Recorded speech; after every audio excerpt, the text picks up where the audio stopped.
وَإِذَا قِيلَ لَهُمْ آمِنُوا كَمَا آمَنَ النَّاسُ قَالُوا أَنُؤْمِنُ كَمَا آمَنَ السُّفَهَاءُ أَلَا إِنَّهُمْ هُمُ السُّفَهَاءُ وَلَكِنْ لَا يَعْلَمُونَ। জোরে বলে আল্লাহু আকবার। আর আকাশ বাতাস বাড়ি করে হৃদয় থেকে বলে আল্লাহু আকবার। যখন মুনাফিকদেরকে বলা হয় লোকেরা যেমন ঈমান এনেছে তোমরাও তেমন ঈমান আনো, তখন মুনাফিকরা বলে, মুমিনদেরকে তারা বলে, ওই নির্বুধেরা যেরূপ ঈমান এনেছে আমরাও কি সেরূপ ঈমান আনবো? তাহলে নির্বোধ বলেছেন, মূর্খ বলেছেন কাদেরকে? মুসলমানদেরকে নির্বোধ বলেছেন। যারা ঈমান আনলো, ইসলাম যারা গ্রহণ করলো তাদেরকে নির্বোধ বলছেন। মুমিনদেরকে যখন নির্বোধ বললেন আল্লাহর সহ্য হয় নাই, আল্লাহ জবাব দিলেন তারা যে মুমিনদেরকে নির্বোধ বলছে কিন্তু তারা যে জানে না তারা হলো এক নম্বরে নির্বোধ আর মূর্খ। ঠিক কিনা বলে? আমরা সেই মুনাফিক সম্পর্কে আজকে কথা বলবো, বলেন ইনশাআল্লাহ।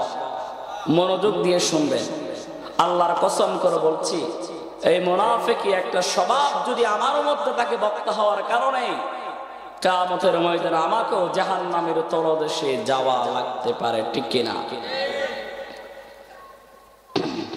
আচ্ছা, আমাদের বিভিন্ন রোগ হয়, জ্বর, সর্দি, কাশি, বিভিন্ন রোগ হয় কি হয় না? মুনাফিকের অন্তরে একটা রোগ আছে। কি আছে? তাদের বিষয়ে আল্লাহ বলছেন, ফি কুলুবিহিম মারাদুন ফাযাদাহুমুল্লাহু মারাদা ওয়া লাহুম আযাবুন আলীমুম বিমা কানু ইয়াকযিবুন। কোরআন কারীমের 2 নম্বর সূরা বাকারার 10 নম্বর আয়াতে আল্লাহ বলছেন মুনাফিকদের অন্তরে রোগ রয়েছে। কি রয়েছে? কথা বলতে হবে, আলোচনাটা ক্লাসের মতো। কি রয়েছে? রোগ রয়েছে। আল্লাহ তাদের রোগ আরো বাড়িয়ে দিয়েছেন এবং তাদের জন্য কিয়ামতের ময়দানে যন্ত্রণাদায়ক শাস্তির ব্যবস্থা রেখেছেন কে? 2 নাম্বার, মুনাফিকগুলো অহংকার করে। বলেন কি করে? কথা বলেন, অহংকার করে। কি করে? কোরআন কারীমের 63 নম্বর সূরাতুল মুনাফিকুন এর 5 নম্বর আয়াতে আল্লাহ বলছেন, ওয়া ইযা কিলা লাহুম তাআলাউ ইয়াস্তাগফির লাহুম রাসূলুল্লাহি লাওয়াউ রুউসাহুম ওয়া রাআইতাহুম ইয়াসুদ্দুনা ওয়া হুম মুস্তাকবিরুন। জোরে বলি আল্লাহু আকবার। আল্লাহ বলছেন মুনাফিকদের যখন কথা বলা হয় তোমরা আল্লাহর রাসূলের কাছে এসো, তাহলে আল্লাহর রাসূল তোমাদের জন্য দোয়া করবে, আল্লাহর কাছে ক্ষমা প্রার্থনা করবে।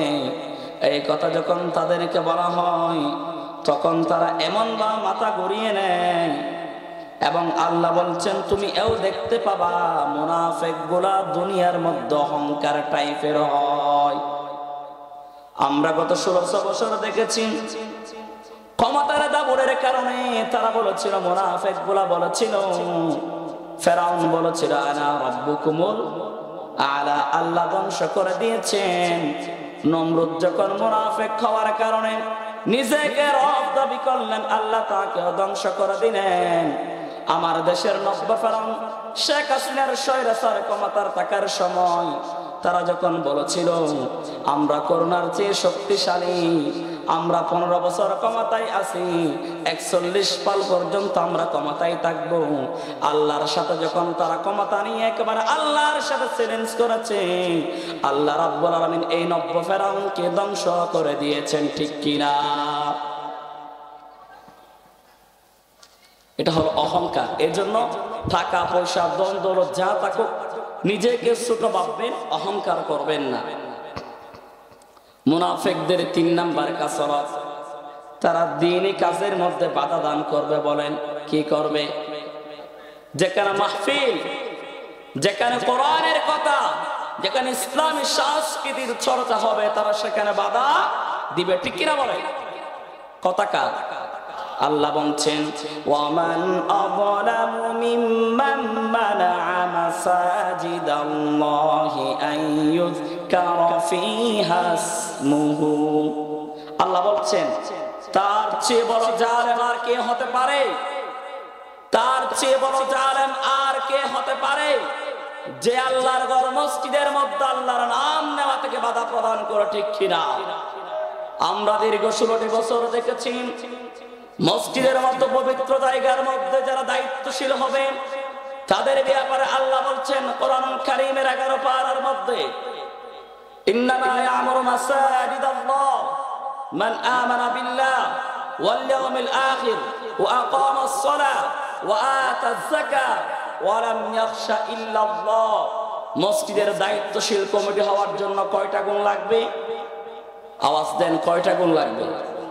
কথা বুঝুন না, গুণ কয়টা লাগবে? কিন্তু আমরা দীর্ঘ 16টা বছর দেখেছি বাংলাদেশের এই যে গভর্নমেন্টরা যারা ছিল স্বৈরাচার, বাইতুল মুকাররমের মতো জাতীয় মসজিদের মধ্যে দালালকে খতিব হিসেবে নিয়োগ করেছেন। ঠিক কিনা? শুধু তাই নয়, বাংলাদেশের প্রত্যন্ত অঞ্চলে যে মসজিদগুলো ছিল, সুর, ডাকাত, বাটপার, হাইজাকার, নারী ব্যবসায়ী, লটপট, ইয়াবা ট্যাবলেটের ব্যবসায়ীগুলা ক্ষমতার দাপটের কারণে ক্ষমতার আধিপত্য বিস্তার করে অসংখ্য মসজিদে যারা খতিব ছিল তাদের গলা টেপিয়ে দিয়ে জুলুম এবং জালেমদের পক্ষে কথা বলতে তারা বাধা প্রদান করেছে। ঠিক কিনা বলে? আমরা দীর্ঘ 16টি বছর এটা দেখেছি। এই যে বাপগুলা প্রকাশ করতেছে, এটা এতদিন পর্যন্ত পারি নাই, আল্লাহর কসম পারি নাই, কারণ সম্ভব না। আমরা গতবার একটা মাহফিল করলাম, এই যে আফম কানাত হুসাইন, আফম কানাত হুসাইন, এই যে আপনার বর্তমান ধর্ম উপদেষ্টা, ইনাকে আমরা এনেছিলাম। আমরা 11টার মধ্যে মাহফিল শেষ করে দিছি। অল্প মানুষ ছিল, তাও তারা সহ্য করে নাই জালেমগুলা। তাহলে আমরা কি বললাম? মুনাফিকদের কাজ হলো আল্লাহর ঘর মসজিদ সমূহ থেকে আল্লাহর দ্বীনের কথা বলতে তারা বাধা প্রদান করবে। এরপর তাদের হাসরত, তারা মুমিনদের নিয়ে ঠাট্টা বিদ্রুপ মস্করা করবে। কি করবে? মস্করা করবে। আমাদের সমাজে দেখেন না, একটা মানুষ যখন মুরব্বী নামাজ পড়ে, ছেঁড়া পাড়া কাপড়, সে নামাজ পড়ে যখন তাকওয়াবান হয়, ধর্মভীরু হয়, ইমানদার যখন হয়ে যায়, সে যখন নামাজের কথা বলে, বিভিন্ন তাবলীগের কথা বলে, দ্বীনের দাওয়াতের কথা বলে, আমার সমাজে অনেক মানুষ মুনাফিক মার্কা, তারা মুমিনদেরকে ঠাট্টা বিদ্রুপ করে কথা বলে। ঠিক কিনা? তাদের বিষয়ে আল্লাহ বলছেন কোরআনুল কারীমের 2 নম্বর সূরা, সূরাতুল বাকারা এর 14 এবং 15 নম্বর আয়াতে আল্লাহ বলছেন ওয়া ইযা লাকুল্লাযীনা আমানু ক্বালু আমান্না ওয়া ইযা খালাউ ইলা শায়াতিনহিম ক্বালু ইন্না মাআকুম ইন্নামা নাহনু মুস্তাহজিউন। আল্লাহু আকবার। আল্লাহ বলছেন মুনাফিকরা যখন মুমিনদের সাথে মিলিত হবে তখন তারা বলবে আমরা ইসলামের সাথে আছি। আমরা কাদের সাথে আছি? কথা বলো না, কাদের সাথে? ইসলামের সাথে আছি। এরপর যখন শয়তানের দূষরদের সাথে মিলিত হয়, কাফের মুশরিক বেঈমানদের সাথে মিলিত হয়, তখন তারা তাদেরকে বলে আমরা মুসলমানদের সঙ্গে আছি বলে মুসলমানদের সঙ্গে ঠাট্টা বিদ্রুপ করি। ঠিক কিনা? আল্লামা ইবনুল কাইয়্যিম রাহিমাহুল্লাহ বলেছেন মুনাফিকদের জবান দুইটি। কয়টি বলেন? আমাদের জবান কয়টি? একটু মাতন না, আমাদের জবান কয়টি? আর জোরে বলেন কয়টি? মুনাফিকদের জবান কয়টি? কথা বলছেন কে? ইবনুল কাইয়্যিম রাহিমাহুল্লাহ। তিনি বলেছেন মুনাফিকদের জবান দুইটি। একটা মুখ দিয়ে তারা মুসলমানদের সাথে কথা বলে, আর একটা মুখ দিয়ে তারা গোপনে গোপনে ইসলামের দূষরদের সাথে মিলিত হয়ে ইসলামের ক্ষতি সাধন করার চেষ্টা করে, ঠিক কিনা বলেন? এরা কি মস্করা করে? এরা দেখবেন মসজিদে একটা যখন মাহফিল হবে, মাহফিল কমিটি কত কষ্ট করে একটা মাহফিলের আয়োজন করবে, সাদা কুস্তে একটা ছাদাও দিবে না, আর মাহফিলের মঞ্চের মতো পবিত্র জায়গার মধ্যে তাদেরকে প্রধান অতিথি না করার কারণে অসংখ্য মাহফিল বন্ধ করে দিয়েছেন, ঠিক কিনা? তারা আরো কি করবে? মন্দির যখন হবে পূজা, লক্ষ লক্ষ টাকা সেখানে অনুদান দিবে, আর মাঝে মধ্যে দাঁড়িয়ে দাঁড়িয়ে একেবারে সেভ করে লালমোহন আর মনমোদন হয়ে মসজিদের সামনে এসে মানুষকে নেত্রীরে দোয়াছে ইসলামের বাণী শোনায়, মস্কারি করে, ঠিক কিনা বলেন? এটা হলো তাদের হাসল। এরপরে দেখেন মুনাফিকদের আরেকটা বৈশিষ্ট্য, তারা মনে করে তারাই সবচেয়ে পণ্ডিত। আমার দেশে বিভিন্ন ইউনিভার্সিটি, বিভিন্ন বাংলা পড়ুয়া যারা আছে, তারা মনে করে আমরা জ্ঞানী, তারা আলেমদেরকে কোনো জ্ঞানী মনে করে না। অর্থাৎ আমরা যখন ঢাকা ইউনিভার্সিটি, যে সময় আমরা আপনার 2021 সালে আমরা ইউনিভার্সিটি যে বিশ্ববিদ্যালয়ে অ্যাডমিশন টেস্ট দিয়েছি, দারুন নাজাত সিদ্দিকিয়া কামিল মাদ্রাসার জাকারিয়া এবং সাকাওয়াত হোসেন ঢাকা বিশ্ববিদ্যালয়ে পাস হয়েছে, ঠিক কিনা? কিন্তু তারা আলেমদেরকে মানতে চায় না। আমাদের এক আজহারি ইংলিশ মারার কারণে তার সামনে বাংলাদেশের কোন ডক্টর পর্যন্ত দাঁড়াইতে পারে না, ঠিক কিনা বলে? তারা কেমন করে মুমিনদেরকে মূর্খ বলে?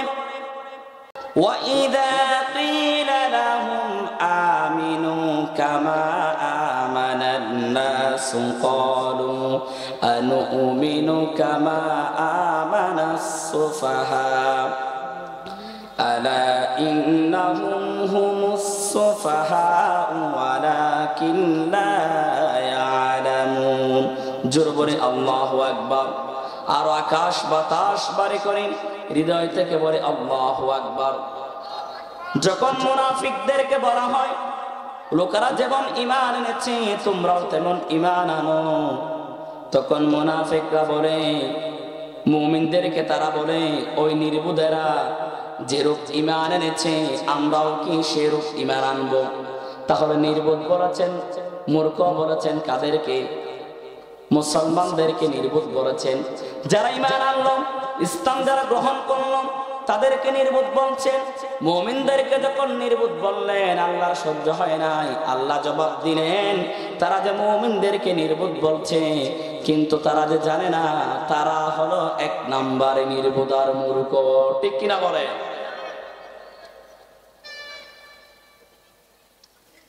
এই যে আপনার আলেমদেরকে আমাদেরকে দুর্বল ভাবে, আমাদেরকে মূর্খ মনে করে, বাংলাদেশের মধ্যে নরমুখ যেমন করে শিক্ষা ব্যবস্থা ধ্বংস করার চেষ্টা করেছিল, এই যে ইহুদির দালাল ডক্টর দীপুমণি, ইস্কনের দালাল এই যে নওফেল, যেই শিক্ষা ব্যবস্থা আমার দেশে প্রণয়ন করেছে, সেই শিক্ষা ব্যবস্থা যদি আল্লাহর কসম আগামী 10 বছর থাকতো, মুসলমানদের সন্তানেরা নামাজ আর কোরআন থেকে দূরে সরে যেত, ঠিক কিনা বলেন? মুসলমানদেরকে দুর্বল মনে করে, মূর্খ মনে করে, তারা আমাদেরকে বানর আর শরীফার গল্প শুনিয়েছেন, ঠিক কিনা? সেটা আপনারা সাক্ষুষ দেখেছেন। আসলে এগুলা প্রতিবাদের মানুষ বাসা পায় নাই। আচ্ছা, আমরা কি বানর থেকে তৈরি? নাউজুবিল্লাহ বলবেন না, নাউজুবিল্লাহ আরো জোরে বলেন। আমার শিক্ষা ব্যবস্থার মধ্যে কোমলমতি ছাত্র ছাত্রীদেরকে এগুলো তারা শিখিয়েছেন। আমার চকরিয়ার বিশাল মাহফিলে এনায়েতুল্লাহ আব্বাস এই কথাটা বলেছিল, এই স্বৈরাচার শেখ হাসিনা দূষণ যেই শিক্ষা ব্যবস্থা প্রণয়ন করেছে, সেই শিক্ষা ব্যবস্থার মাধ্যমে তাদের দীর্ঘমেয়াদী একটা পরিকল্পনা ছিল, সেই পরিকল্পনা অনুযায়ী আগামী 10টা বছর যদি শিক্ষা ব্যবস্থা ধ্বংস করতে পারত, বাংলাদেশের মানুষ পুরা একেবারে ধর্মবিদ্বেষে পরিণত হয়ে যেত, ঠিক কিনা? আল্লাহ আমাদেরকে বাঁচিয়েছেন, এর জন্য বলেন আলহামদুলিল্লাহ। আর জোরে বলেন আলহামদুলিল্লাহ।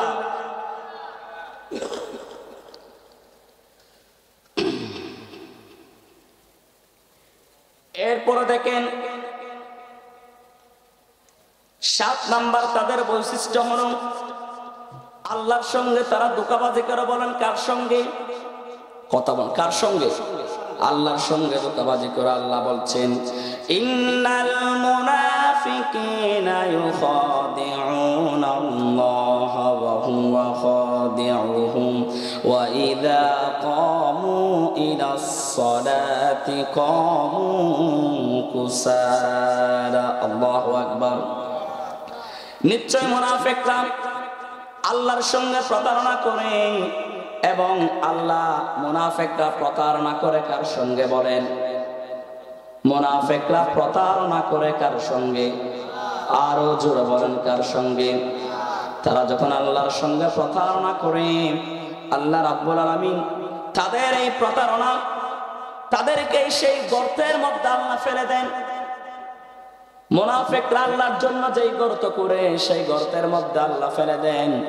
অনেক সময় আমাদের সমাজে দেখবেন এক ভাই অন্য ভাইয়ের সাথে গর্ত করে, এক বোন অন্য বোনের সাথে গর্ত করে, এক ভাই অন্য বোনের সাথে দুর্বলতার কারণে কিংবা মারামারির কারণে কিংবা বিভিন্ন কারণে অন্যজনের জন্য গর্ত করে। আল্লাহ রাব্বুল আলামিন যার জন্য গর্ত করলেন, যিনি গর্ত করলেন, সেই গর্তের মধ্যে আল্লাহ তাকে ফেলিয়ে দেন, ঠিক কিনা? এরপর তাদের আরেকটা বৈশিষ্ট্য হলো ওয়া ইযা কামু ইলাস সালাতি কামু কুসালা। মুনাফিকরা যখন নামাজের মধ্যে দাঁড়ায়, তখন তারা লোকদেরকে দেখানোর জন্য নামাজের মধ্যে অলস ভাবে দাঁড়ায়, ঠিক কিনা? এদের শামীম ওসমান হ্যাঁ তো কয় কি, এক রাতে আমি 72 রাকাত তাহাজ্জুদ করি। কয় রাকাত? হত বড় জারব। এই যে আরেক লম্পট ডক্টর মুরাদ হ্যাঁ তো কয় কি, আমি প্রতি বছর হজ করে কি করি? তাদের যেই সকল তাদের নেতারা বলেছে, তাদের আমার যতগুলো মন্ত্রী এমপি ছিল, তারা এক একজন বড় বড় লম্পট আর নারী কুল, ঠিক কিনা বলেন? সেটা তারাই বলেছে, এক একজন বড় বড় লম্পট ছিল। আর মুনাফিকদের আরেকটা চরিত্র হলো, আচ্ছা বলেন তো, আমাদের রাজাকালীর পাশে যেই নদী আছে, মগনামা নদীর মধ্যে আপনি নামলেন, 2টা নৌকা টাকলেন, এক পা এদিকে দিলেন আর এক পা এদিকে দিলেন, আপনাকে সুন্দর মতো যাইতে পারবেন না, পড়ে যাবেন। কথা বুঝছেন? 2 নৌকার মধ্যে পা দিলে আপনি কি আপনার গন্তব্যে যাইতে পারবেন না, পড়ে যাবেন। আল্লাহ বলছেন মুনাফিকদের মন থাকবে 2 দিকে। বলেন কয় দিকে? তারা মজার কারণে ঈমান ছাড়বে না, আর ইসলামের দুশমন করার জন্য মুনাফিকও ছাড়বে। আল্লাহ বলছেন মুযাবিযাবিনা বাইনা যালিকা লা ইলাহা উলাই ওয়ালা ইলাহা উলা। আল্লাহু আকবার। আল্লাহ বলছেন মুনাফিকরা ঈমান এবং কুফরের মধ্যে থাকবে, ঈমান এবং কুফরের মধ্যে থাকবে, না এদিকে না এদিকে। নাউজুবিল্লাহ বলবেন না? আর জোরে বলেন নাউজুবিল্লাহ। এরপরে দেখবেন মুনাফিকদের কাজ হলো, মুনাফিক যেমন নারী আছে তেমন পুরুষ আছে। সবাই দিকে তাকান, কনসেন্ট্রেশনে দিয়ে করেন। মুনাফিকদের মধ্যে পুরুষ আছে, নারীও মুনাফিক আছে না নাই? কথা বলেন আছে না নাই? কথা বলছেন কি? আল্লাহ বলছেন আল মুনাফিকুনা ওয়াল মুনাফিকাতু বা'দুহুম মিন বা'দ। মুনাফিক পুরুষ এবং নারী একরকম, পুরুষ এবং নারী একরকম। একটু কথা বলবেন। তাদের কাজ কি? ইয়া'মুরুনা বিল মুনকারি ওয়া ইয়ানহাউনা আনিল মা'রুফ। আর অন্যায়ের আদেশ এবং ন্যায়ের নিষেধ এই কাজগুলো তারা করবে না। এরা অন্যায় করবে, একেবারে ডালাও ভাবে তারা অন্যায় করবে। আর যেখানে ভালো কাজ হবে অন্যায় করবে, যেখানে ভালো কাজ হবে, যেখানে ইসলামের পক্ষের কথা হবে, ইসলামী আন্দোলনের কথা হবে, তারা সেখানে গিয়ে গিয়ে বাধা প্রদান করবে, ঠিক কিনা? আর যেখানে গান বাজনা হবে, যেখানে নাচ হবে, যাত্রা পালা হবে, তারা সেখানে প্রমোট করবে, ঠিক কিনা বলেন?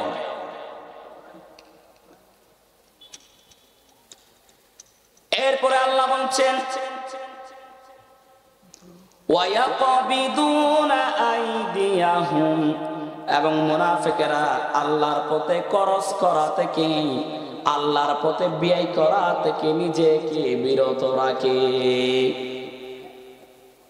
নাসুল্লাহা ফানাসিয়াহুম, মুনাফিকরা দুনিয়াতে আল্লাহকে ভুলে গেছে, কিয়ামতের ময়দানে আল্লাহ মুনাফিকদেরকে ভুলে যাবে, ঠিক কিনা বলেন?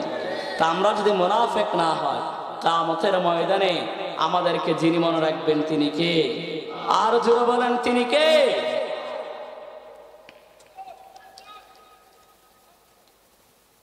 এরপরে আল্লাহ বলছেন দুনিয়াতে যারা জালেম ছিল, আচ্ছা দুনিয়ার মধ্যে সবচেয়ে জালেম ছিল ফেরাউন, বলেন কে? কথা বলেন কে? ফেরাউন। ইতিহাস তো সত্য মিথ্যা হতে পারে, একমাত্র পৃথিবীর ইতিহাসের মধ্যে সত্যের দণ্ড মেনে একেবারে সুপারলেটিভ হচ্ছেন কোরআন এবং সুন্নাহ। ইতিহাস সেটা সত্য হতে পারে, ইতিহাস মিথ্যা হতে পারে। ঠিক ফেরাউন এক বর্ণনা মতে ফেরাউন 400 বছর ফেরাউন এই দুনিয়াতে রাজত্ব করেছিলেন এবং 950 বছর তিনি হায়াত পেয়েছিলেন। 950 বছর হায়াতের মধ্যে একটিবারের জন্য ফেরাউনের অসুখ হয় নাই। সুবহানাল্লাহ বলবেন না? নমরুদ আল বিদায়া ওয়ান নিহায়ার বর্ণনা মতে নমরুদ তিনিও প্রায় 400-এর কাছাকাছি তিনি ক্ষমতায় ছিলেন এবং এই যে নমরুদ তিনিও প্রায় 800-এর কাছাকাছি সময় পর্যন্ত, তিনি 800 বছর পর্যন্ত বেঁচে ছিলেন। তাদের মতো পাওয়ারফুল শাসক দুনিয়াতে আর কেউ আছে? বলেন নাই। এত শাসক হওয়ার পরও আল্লাহ রাব্বুল আলামিন গোটা দুনিয়ার মানুষের শিক্ষার জন্য ফেরাউনকে পানিতে মারলেন এবং ফেরাউনকে গোটা বিশ্ববাসীর জন্য শিক্ষার জন্য দুনিয়াতে রেখে দিলেন, ঠিক কিনা? আর নমরুদকে মারলেন ল্যাংড়া মশা দিয়ে। ল্যাংড়া মশা ঢুকলেন। আপনি কি মনে করছেন ল্যাংড়া মশা নমরুদকে 1 মাস কিংবা 1 বছর কষ্ট দিয়েছেন না? এমনটা নয়। আল বিদায়া ওয়ান নিহায়ার বর্ণনা মতে নমরুদের ল্যাংড়া মশা যখন ঢুকেছিল, তিনি ল্যাংড়া মশা ঢুকার পরও 400 বছর পর্যন্ত তিনি বেঁচে ছিলেন। এতদিন তাদেরকে কষ্ট দিয়েছেন। তো তাদের সেই বিষয়ে আল্লাহ বলছেন দুনিয়াতে যারা স্বৈরা শাসক হবে, বর্তমান আছে, কিয়ামত পর্যন্ত যারা থাকবে, তাদের শিক্ষার জন্য আল্লাহ বলছেন وَكَذَلِكَ أَخْذُ رَبِّكَ إِذَا أَخَذَ الْقُرَى وَهِيَ ظَالِمَةٌ إِنَّ أَخْذَهُ أَلِيمٌ شَدِيدٌ। জোরে বলুন আল্লাহু আকবার। আল্লাহ বলছেন এমন ছিল তোমার রবের দরপাকট। বলেন কার দরপাকট? আল্লাহর নামটা জোরে বলবে না, কার দরপাকট? আর জোরে বলেন কার দরপাকট? তিনি কোন জনপদের অধিবাসীদেরকে তখনই পাকড়াও করেন। আল্লাহ কোন জনপদে যারা স্বৈরা শাসক হবে তাদেরকে আল্লাহ তখনই পাকড়াও করবেন যখন তারা সীমা লঙ্ঘনের পথ অতিক্রম করবেন। আল্লাহ রাব্বুল আলামিন অর্থাৎ অত্যাচার করতে করতে সীমা যখন পেরিয়ে যাবেন একেবারে, নদীর কিনারার মধ্যে চলে যাবেন। এই চূড়ান্ত পর্যায়ে এই জালেমদেরকে দুনিয়া থেকে বিতাড়িত করে মানুষদেরকে, দুনিয়ার মানুষের প্রতি সাহায্য যিনি করেন চিল্লাই বলেন তিনি কে? আমাদেরকে আমাদের দায়িত্বশীলরা শুনিয়েছেন। আমরা যখন বিভিন্ন প্রোগ্রামে হতাশ হয়ে যেতাম, আমাদের দায়িত্বশীলরা আমাদেরকে বলতো, বাইরে লা তাহজান ইন্নাল্লাহা মা'ানা। বিশেষ করে আমার কক্সবাজারের প্রিয় দায়িত্বশীল আবু তালহা ভাই, তিনি আমার বুকে এদিকে হাত দিতেন আর বলতেন, লা তাহজান ইন্নাল্লাহা মা'ানা। এই অন্ধকারাচ্ছন্ন চলে গিয়ে সুবহ সাদেক আসবে, তার জন্য কোনো হতাশ হওয়া যাবে। তাহলে জালেম যারা হবে তাদেরকে দরপাকড় যিনি করবেন তিনি কে? আর যারা বলেন তিনি কে? এরপরে তারা জিহাদের ময়দান থেকে পলায়ন করে। মুনাফিকরা জিহাদ করাটাই কখনো পছন্দ করে না। পক্ষান্তরে যারা জিহাদ করে তাদেরকে জঙ্গি বলে বলে গ্রেফতার করে, ঠিক কিনা বলেন? তাদের বিষয়ে আল্লাহ বলছেন, ফারিহাল মুখাল্লাফুনা বিমাকআদিহিম খিলাফা রাসূলিল্লাহ ওয়া কারিহু আন ইউজাহিদু বিআমওয়ালিহিম ওয়া আনফুসিহিম ফি সাবিলিল্লাহ। কোরআন কারীমের 9 নম্বর সূরা সূরাতুত তাওবা 81 নম্বর আয়াতে আল্লাহ বলছেন, রাসূল সাল্লাল্লাহু আলাইহি ওয়াসাল্লাম যখন তাবুক যুদ্ধের মধ্যে গেলেন, তারা তাবুকের প্রান্তরে রাসূল ইসলামকে পাঠিয়ে দিলেন এবং আব্দুল্লাহ ইবনে উবাই 80 জন সৈন্য নিয়ে পেছনে তারা পড়ে গেলেন। এবং মুনাফিকরা জান এবং মাল দিয়ে আল্লাহর পথে জিহাদ করে না পছন্দ করে। মুনাফিকরা রাসূল যখন তাবুকের প্রান্ত থেকে যুদ্ধ করে চলে আসলেন, রাসূলকে বললেন, ইয়া রাসূলুল্লাহ, গরমের কারণে আমরা যুদ্ধের মধ্যে যাই নাই বলে বলে তারা মস্করা করে। তাদের বিষয়ে আল্লাহ বলছেন, ফালইয়াদহাকু কলিলান ওয়ালইয়াবকু কাসীরা জাযাআম বিমা কানু ইয়াকসিবুন। আল্লাহ বলছেন, তারা যখন আল্লাহর হাবিবের সাথে মস্করা করল, আল্লাহর হাবিব বললেন, মুনাফিকরা অল্প কয়েকদিন হেসে কেঁদে কাটিয়ে দিক, তারা যা করেছিল তার কারণে কিয়ামতের দিন আল্লাহর কাছে প্রচুর পরিমাণ তারা কাঁদবে, ঠিক কিনা বলে? এরপরে তারা মুমিনদের যখন বিপদে পড়ে তখন তারা খুশি হয়ে যায়। বলেন কি হয়ে যায়? আর একটু জোরে বলেন কি হয়ে যায়? আল্লাহ বলছেন, ফাইন আসাবাতকুম মুসিবাতুন ক্বাদ আনআমাল্লাহু আলাইয়া ইয লাম আকুম মাআহুম শাহীদা। জোরে বলুন আল্লাহু আকবার।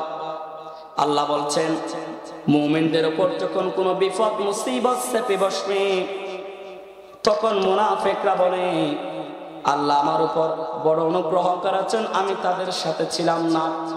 আমরাও দেখেছি আমাদের প্রাণ প্রিয় রাহবার আল্লামা সাঈদীকে যখন হত্যা করা হলো, আল্লামা সাঈদীকে যখন ফাঁসির কাস্টে ঝুলাবার জন্য এই নীলনকশা করে যখন তারা ফাঁসির রায় দিল, আমরা বাংলাদেশের বিভিন্ন প্রান্তে দেখেছি এই জালেমগুলা মুনাফিকগুলা আল্লামা সাঈদীর ফাঁসির রায়ের কারণে তারা মিষ্টি বিতরণ করেছে, ঠিক কিনা?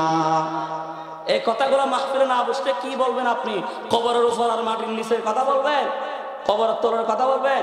এই সময় এগুলো এখন বলতে হবে, না বললে আপনি কখন বলবেন? জাতিকে জানিয়ে দিতে হবে ইসলাম আমাদের জন্য কত বড় নিয়ামত।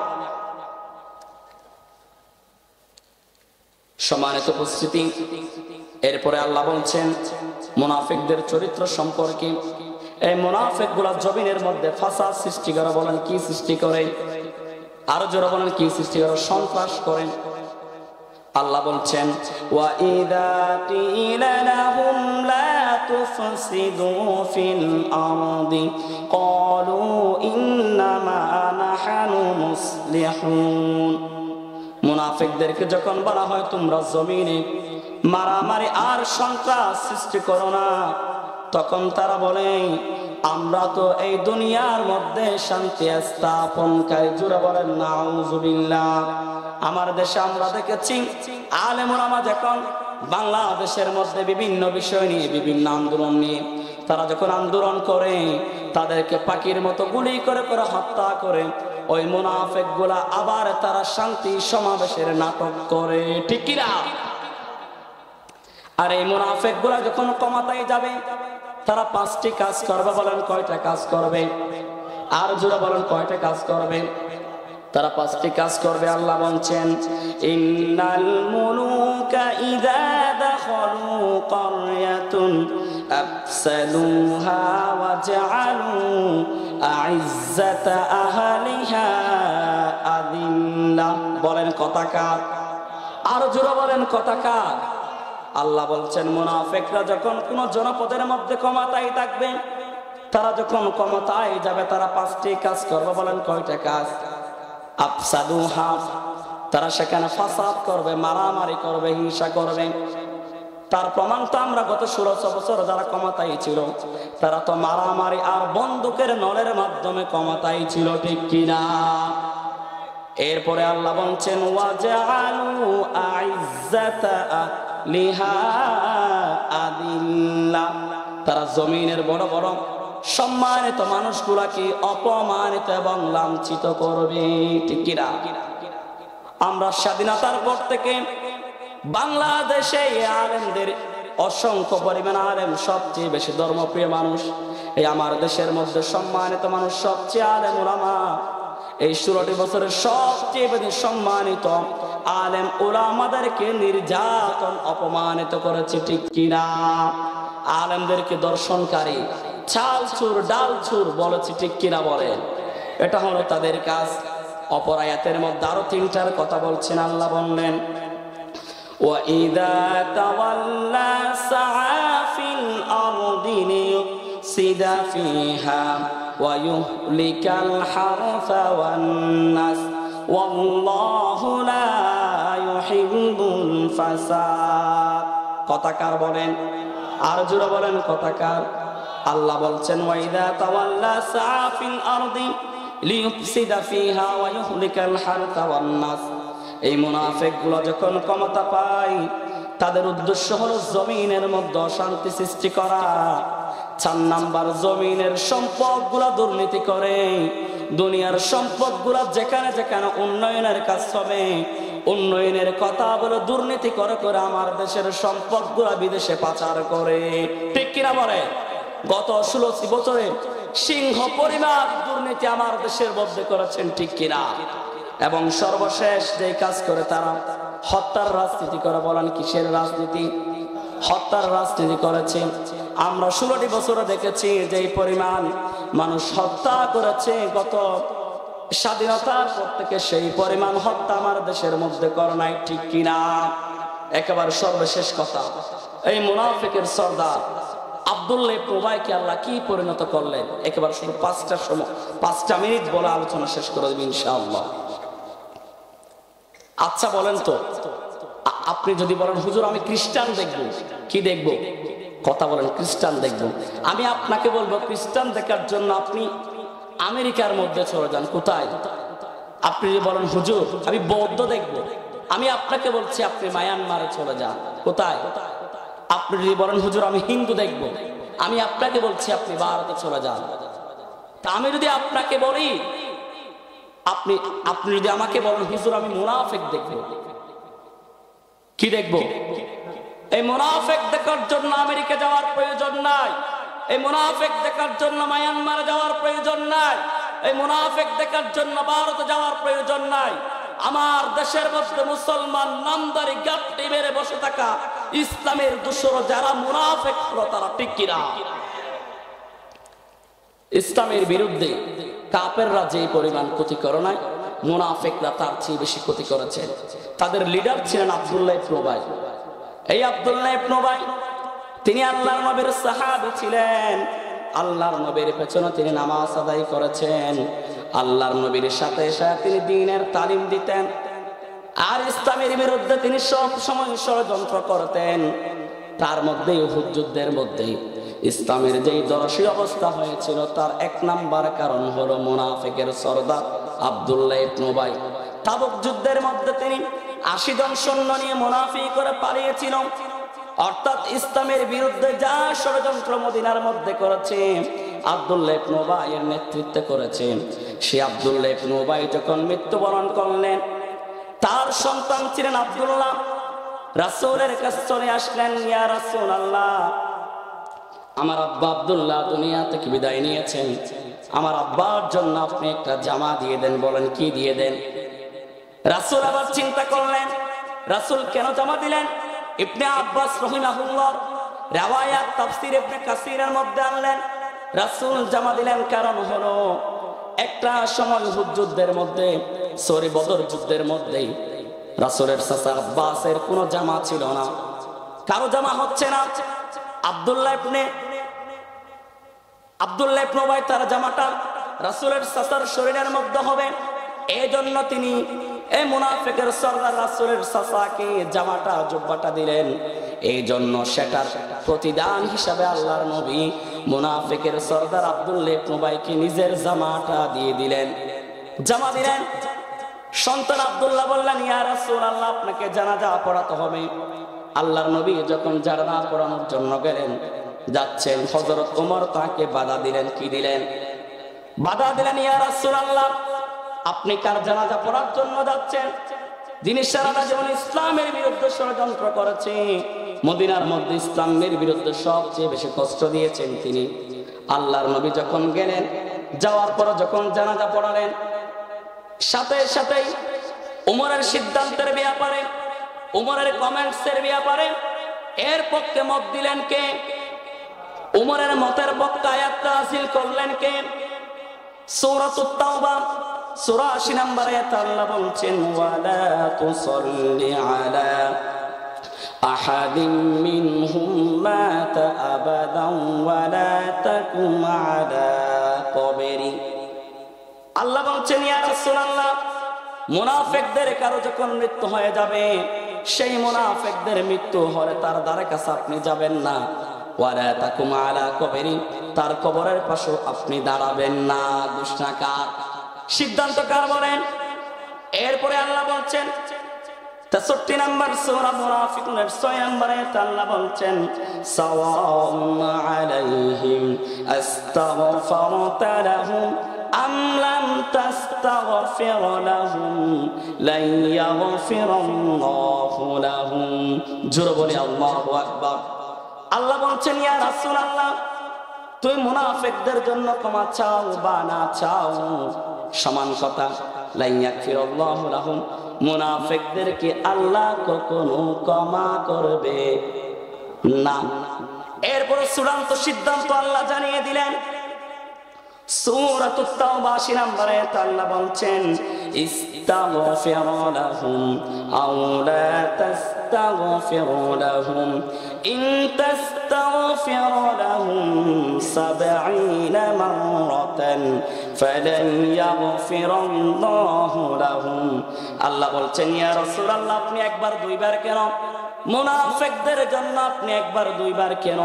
৭০ বারও যদি মুনাফিকদের জন্য ক্ষমা প্রার্থনা করেন, আল্লাহর ঘোষণা হলো আল্লাহ রাব্বুল আলামিন কখনো মুনাফিকদেরকে ক্ষমা করবে না। সুবহানাল্লাহ বলেন।